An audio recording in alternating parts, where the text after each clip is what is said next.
Well, hello and welcome everyone. My name is Jonathan Villaman, and I am co-chair of the Associate Directors at Large for AIA Florida.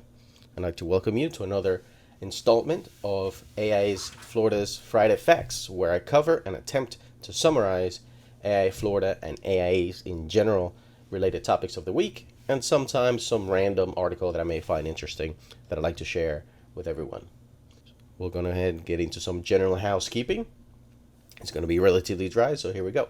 Some of the information I'm presenting is from a personal point of view, and it may not completely line up with AIA's Florida stance or any other entity that may appear within the video. I will make the effort to make it clear when I'm expressing personal opinions. Also, businesses I mention within the video does not mean an endorsement, nor am I getting paid to promote them. I'm just sharing information that I see. So, with that out of the way, just want to give you a quick rundown of the topics that I'll be covering this week, which are an article from AIA Blueprint for Better, Hammock Lake Residence, which is a project feature in the Florida Caribbean Architect magazine. I cover a blog from NCARB and a presentation for the AIA Gold Award. Then we get to the actual Friday Facts, where there is important information about digitally signing, sealing, and third-party verification, continuing education announcement, as well as other important headlines that I'll cover within that video, within that portion of the Friday Facts.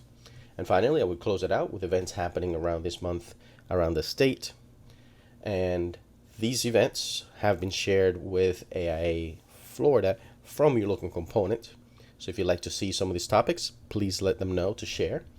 And if you want more complete information, please follow the links or check with your local component for more complete information. If there's a particular topic that you prefer to jump to, please follow the timestamps right below with useful links as well. So, without further ado, let's just jump into it. And here we are, design tools to help stop climate change. As mentioned, this is one of the articles that I found throughout the week, and it's with our friends of AIA Blueprint for Better. This article pretty much goes over into a resources on different sizes of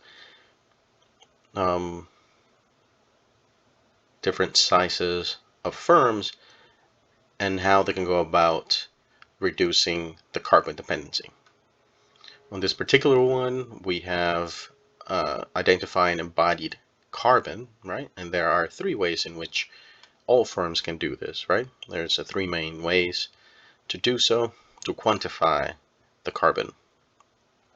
One way, it's the life cycle assessment, or LCA, and these are tools and software standards and guidance documents, and we'll talk about that later within this article.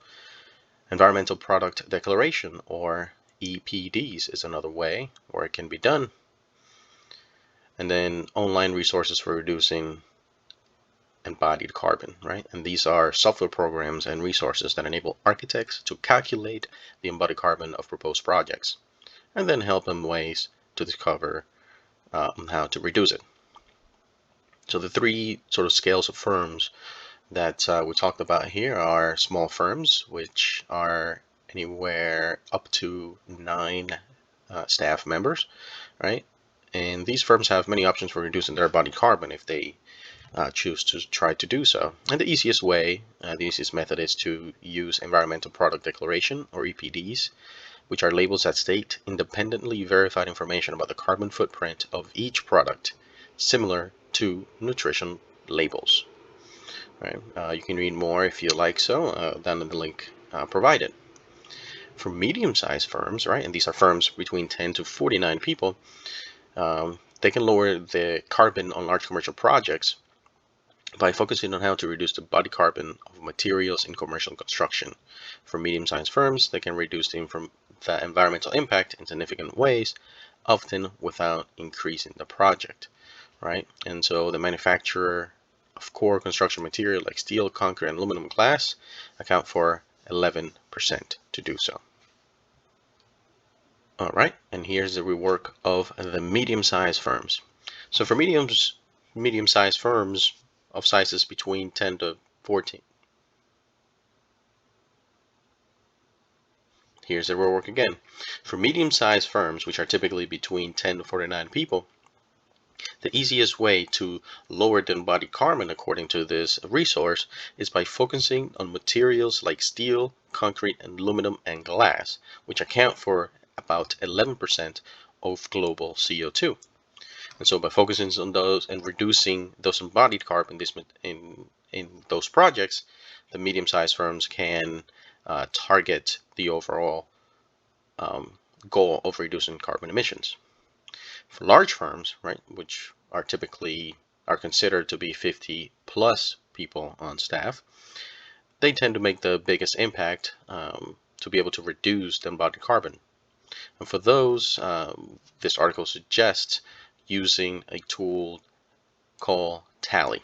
All right, and if you go all the way down to the bottom of this article, they list some of these 8 resources, which you'll also find down in the link below. We're talking about AIA Framework for Design Excellence, Architecture 2030 Carbon Smart Materials Palette, Athena Sustainable Materials Institute Impact Estimator for Buildings, Beacon, EC3 by Building Transparency, ICE Database, LCA Practice Guide, and Tally.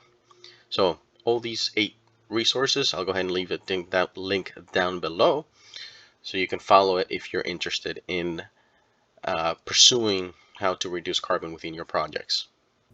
So, as I mentioned on the previous episode of Friday Facts, I wanted to go over the Florida Caribbean Architecture magazine and just pick most, if not all, of the articles that are in there and just kind of give a quick overview and share what's in there for those of us who don't have a lot of time to just sit there and read through the magazine. This particular topic that I want to cover is the Hammock Lakes Residence. There's a project, it's a renovation project located in Coral Gables by Ahmed Rodriguez Architects Inc. Also located in Coral Gables. So I hope I'm pronouncing that name correctly, by the way. I don't know if it's Hamed or Ahmed. In either case, apologize if I'm mispronouncing it, and if somebody knows how to do so, please let me know. I'm always looking forward to learning how to pronounce your names. Anyways, just to kind of give a quick overview, this project was, like I said, a renovation that the clients, it was originally done in the 1970s, and it was essentially an exposed salmon-colored concrete block on the exterior and a glue laminated beam ceilings inside, which sort of boldly designed home that was a focal point of this particular lot. The new owners wanted a little bit more privacy, kind of put up a wall in front of it, which would block sort of some of the view, but the Rodriguez came up with a really nice project in here. As you can see, we had the what I presume to be the entrance to the residence, right? The first image that we see should be somewhat the entrance, and so we have another nice view here, some nice detailing about the composition of the walls, the floors, and sort of a little bit of a decor in there, but just sort of showcasing the raw materiality that this project expresses, right? Well suited for the location that it's somewhat embedded within. Coral Gables is quite known for all the trees that are around and heavily vegetated. And this project kind of makes a nice blend of bringing the exterior towards the inside of the house, particularly when you talk about the master bathroom, what I presume to be the master bathroom, which has, glass walls for the shower, and then you have that clear view towards the outside, having that connection of exterior and interior, making you feel like you're in the tropics. Well, technically you're in the tropics, but sort of making that clear connection between exterior and interior, that visual connection.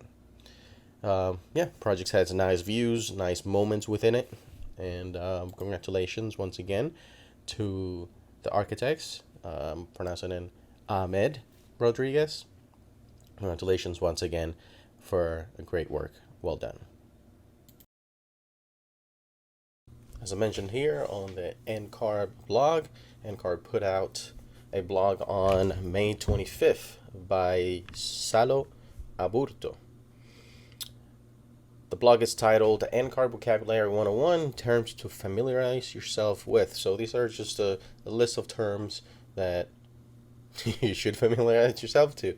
Title's really self-explanatory. Now they do break it down in some major categories, and those major categories are, becoming licensed, right? Sort of the first steps in how to do so. And then it's getting an education, and they go through some of those things in there. Finally, documenting experience. You have your architectural experience programs, your AXP portfolio, and my AXP. As far as taking the exams, you have your AREs, COT scores, etc., etc. I'm not going to run through everything, but I'm just going to give you some of the highlights here. The next category that they talk about is after license, right? What are some of the terms that you should know about after license? And that's your continuing education, as well as your reciprocity. I hope I pronounced that right? Reciprocity. There you go. And of course, the go-to resources, your destination architect, which is the NCARB's recently launched online resource that serves as a guide for candidates along the path to licensure. On the site, you can find basic breakdown of the steps needed to become an architect, information on videos, and more. So we're going to click it really quick here and see where it takes us, see what kind of, oh, look at that. Nice, big welcome, destination architect. I will make sure you have a link down below, and there's some pretty interesting information here, right? As an architect, you'll play an important role in shaping the built environment. Watch now. How to earn a degree. Some tips on there. Becoming an architect, you'll also need to gain real world experience.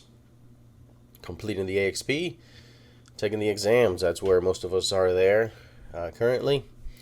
You got your 6th division and finding tools. But anyways, I won't get too deep into the rabbit hole. I'll just leave it at that. Give you the links to the blog and the Destination Architect website. So there you have it, folks, for this week's NCARB information. In other AIA news, AIA National has put out an email congratulating and recognizing the work from Marlon Blackwell. They recognized him with the Gold Medal Award, showcasing how much work he does for the community, sort of his professional work. It's a great representation of the great work that it's out there, and one of the really good, impactful designers and architects out there. And I think it's, the video speaks for itself. It's about 10 minutes long, and I won't take too much of your time, but I just wanted to let you all know out there that great work gets recognized. You just have to be able to do it for long enough, stay in the business, stay motivated long enough, and for sure, either somebody's going to recognize you, or just the amount of work that you put out and the impact that you have on those who you've helped and on those who you've touched with your projects. They're the ones who are going to really appreciate it at the end of the day, whether you get recognized by your peers or not. That's my bit, and check out the video. Great quality, and once again, congratulations, Marlon Blackwell. And on the first topic of Friday Facts, we have the Electronic Signing Sealing Committee that is meeting. This committee has been led by Vice President of Advocacy, Rhonda Hammond, AIA. The committee is examining electronic signing and sealing that convened yesterday, discussing the streamlining the process with a more uniform standard across the state. Some members of the group will be serving on a joint task force, including representatives from the Florida Engineering Society and the Building Officials Association of Florida, working to update the Design Professional Guide to Creating and Processing Electronic Documents. Making all aware of the standards set forth in Rule 61G1-16.005 that do not require verification by a third party. AIA Florida has resources for electronic signing and sealing available here. So once you click on that link, it will take you to this once you click on this link here, Design Professional Guide, it will take you to this file, which is a PDF format. You can download it and read through it and learn what it's trying to communicate to you, which is about the entire process, how you can digitally sign a document, digitally sign and seal your documents. However, the second link will take you to this Florida AIA Florida webpage. Within it, there's a presentation by Miguel Rodriguez, FAIA, back from 2018, where he gave a full-hour presentation about digitally electronic sign and seal, right? So you can listen to the whole thing, of course. I always recommend everyone listening to the full versions of the information that I'm presenting here. But within that, we also have a slideshow, right? As you can see here. Now, Miguel takes us through the entire history of where we arrived, right? Of how we arrived to here, right? So he tells us the history and some changes, how this came about, the communications between the Board of Architects and interior designer,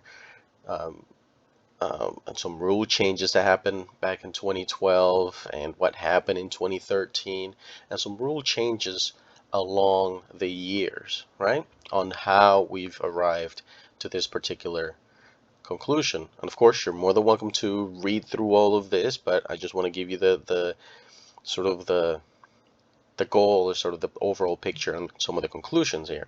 And so on slides 15 and 16, that's where the most important information is, right? So it's essentially the intent is to ensure the following, right? The intent of what? The intent of digitally signing and sealing documents, and the entire process that he explained, right, throughout the history, is that the content cannot be altered, right? Maintaining its integrity. The next thing, it's authenticity, right? To make sure that it's coming from the actual person who's sending these documents. And finally, that the document cannot be denied, right? The person who signed it cannot deny that they were the ones who signed this document, also known as repudiation. Right? And they go on to explain that most, if not all, mainstream businesses PDF maker software have this particular basic capability built in. And so it is not necessary to buy anything fancy, and the minimum requirements can be met with these basic capabilities. Enhance, and here's where it gets a little bit more interesting. Enhanced security measures are available in third-party plugins, as we all know, but it is entirely up to the architect's choice to do so, right? And so the building department considerations. Agency concerns should not focus on the type of file and security used to submit. The rule does not require third-party authentication. Rather, it places that burden on the architect, right? Saying that the architect shall assure that the digital signature is unique to the person using it, capable of verification, under the sole control of the person using it, and linked to a document in such a manner that the electronic signature is invalidated if any data in the document are changed, right? So, and they do recognize, or Miguel recognizes here, that the authorities having jurisdictions do have valid concerns, right, and issues regarding how they use and process the file that make it available for use as an approved document. But as valid as that is, that's their problem to solve, right? And doing so should not and cannot impose additional burdens on the architect, right? So here is this communication straight from the AIA explaining and breaking down the entire rule that a third-party signature is not needed. Keep in mind, this is back in 2018. I don't think this has changed, and AIA has and does offer resources for this. And as a member, if you are a member of the AIA, you can always reach out if you have any issues, if any jurisdiction is giving you a hard time about your particular signature. You can reach out for help and ask for interpretations and guidance into how to approach them. And if you're more interested in finding more, of course, you have the actual rule here, where you can view in a once you download it as a Word document, you'll see it, you'll get this version. It talks about it, some of the new information that will be added if you go back to Oops, if you go back to this view here, right, it'll be effective essentially next week. I believe that effective date, it's because it's including the COVID-19 pandemic. As something to consider. And of course, within that file, within the 61G1, they mention statute 481, which of course I'll leave a link for you to continue finding out about. Anyways, that'll do it for this particular topic, and we can move on to some other topics. Next up is a few updates from AIA Florida, where we have the People's Choice voting that starts on June the 7th. So please be on the lookout for that so we can share it in social media, so we can get the public's participation. The People's Choice gets rightfully voted on. The awards presentation will be on July 17th, so please get those clicks to vote fingers ready. And once again, share, share, share. We want to get as many people as possible voting on this particular set of buildings. Also, the AIA Florida Caribbean Architect magazine, it's asking for sustainability articles, projects, or anything that expands the narrative of the region's architecture. And finally, well, not quite finally, but another update on the webinars before the convention. So as a reminder, we have one on June 3rd. So depending when you listen to this, might be today, might be a few days from where you're listening to, so you may have missed it. But once again, they will also be available online, particularly if you follow this particular webpage. And once again, I'll leave the links down below. You should be able to scroll all the way down and look at the previous webinars held in 2020. Now, please note that you cannot earn continuing education for viewing those videos. Those are for information only. So in order for you to earn continuing education, you must watch it live. And then, but if you still want to see something that you sadly missed, there's still good information here. In any case, back to the Friday facts. Another headline here is that the Architecture Billings Index continues to go up. The new design contracts are also up from 55.7 to 61.7. That's just a little quick headline there. And finally, AIA calls on Congress for resiliency funding.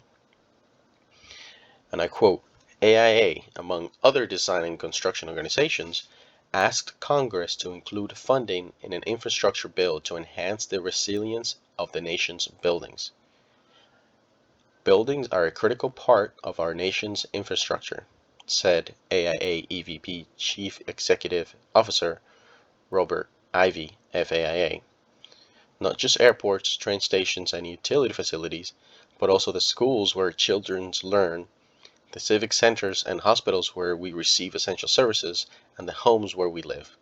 The vast majority of these places are far more vulnerable to natural and man-made disasters than is acceptable. We must take urgent action to fix these problems and be visionaries about how we design and build new construction to withstand threats of decades to come, as we're seeing already. Climate change is expected to fuel another above-average year for wildfires, droughts, hurricanes, and other severe weather. The time to act is now. End quote. It is important to note that Florida this year passed a $1 billion Resilient Florida plan to promote resiliency and fight sea level rise and flooding. And with that, we end a quick update. And if you stayed on for this long, we will be closing out with the component events for this month. As you can see, this is quite filled here, but we will concentrate on what's for this month. So, this month on the upcoming events for events happening around the state, we mostly have a few events from Miami. one from AIA Palm Beach, one from Fort Lauderdale, and one from Jacksonville. On Thursday, June the 10th, we have two from Miami, which are NCARB and U, Practicing Architecture in the USA. This is an online event between 12 p.m. and 1 p.m. This can be one of your lunch breaks webinars where you can get some information while you're having a snack. Well, most likely your meal. The other one is Miami's AIA Study Trivia. The study trivia is going to be on construction and evaluation. This is also an online event. However, this one happens in the evening right after work because it will take a little bit longer to go through it, from 5:30 to 7 p.m. This is also an online event.